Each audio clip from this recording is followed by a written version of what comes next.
मुंबईच्या वरळीतील जांभोरी मैदान परिसरात घडलेली ही घटना सध्या राज्यभरात चर्चेचा विषय ठरली आहे.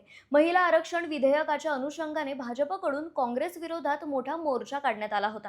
या मोर्चामध्ये कॅबिनेट मंत्री गिरीश महाजन स्वतः उपस्थित होते. मात्र या आंदोलनाचा फटका थेट सामान्य नागरिकांना बसला, कारण परिसरात प्रचंड वाहतूक कोंडी झाली. या ट्रॅफिकमध्ये अडकलेल्या एका महिलेचा संताप अनावर झाला आणि ती थेट आंदोलनाच्या ठिकाणी पोहोचली. संतापलेल्या आवाजात तिने गिरीश महाजन यांना सुनावलं, असा मोर्चा रस्त्यावरती का, मैदानात घ्या, सामान्य लोकांना का त्रास देता. यावेळी गिरीश महाजन शब्दहीन दिसले, जणू त्यांना उत्तरच सुचत नव्हतं. ही संपूर्ण घटना कॅमेऱ्यात कैद झाली आणि सोशल मीडियावर वाऱ्यासारखी पसरली. अनेकांनी त्या महिलेचं समर्थन केलं, तिचा संताप योग्य असल्याचं म्हटलं.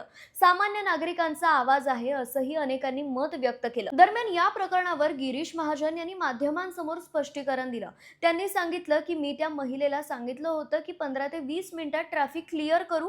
ती खूप रागात होती. तिने जे काही बोलली ते मी समजू शकतो, पण तिने आंदोलनात बाटली फेकली, पोलिसांशी वाद घातला. मात्र त्यांनी हेही मान्य केलं की ती तिच्या मुलांना शाळेतून घ्यायला उशीर होत असल्यामुळे त्रस्त होती आणि तिचे मुलं तिची वाट बघत होते. त्यामुळे तिचा राग काही अंशी योग्यच होता. विशेष म्हणजे इतकं सगळं या महिलेने करूनही त्यांनी पोलिसांना त्या महिलेला अटक न करण्यास सांगितल्याचंही त्यांनी स्पष्ट केलं. आणि आता या प्रकरणात आणखी एक वेगळंच वळण आलं आहे. गुणरत्न सदावर्ते यांची मुलगी जेन सदावर्ते हिने या महिलेविरोधात वरळी पोलीस ठाण्यात तक्रार दाखल केली आहे. तिच्या म्हणण्यानुसार ही महिला तिच्या मर्सिडीज मधून उतरून मोर्चात बाधा आणत होती. आंदोलनकर्त्यांची असभ्य भाषेत बोलत होती. Shut up, don't talk to me, get out असे शब्द वापरत होती. या प्रकरणी संबंधित महिलेवर कारवाई करण्याची मागणी करण्यात आली आणि आता शेवटी त्या महिलेला नोटीस पाठवण्यात आली आहे. या सगळ्या घडामोडींमुळे एक मोठा प्रश्न पुन्हा समोर आला आहे. या देशात सामान्य माणसाला आवाज उठवण्याचा अधिकार कितपत आहे?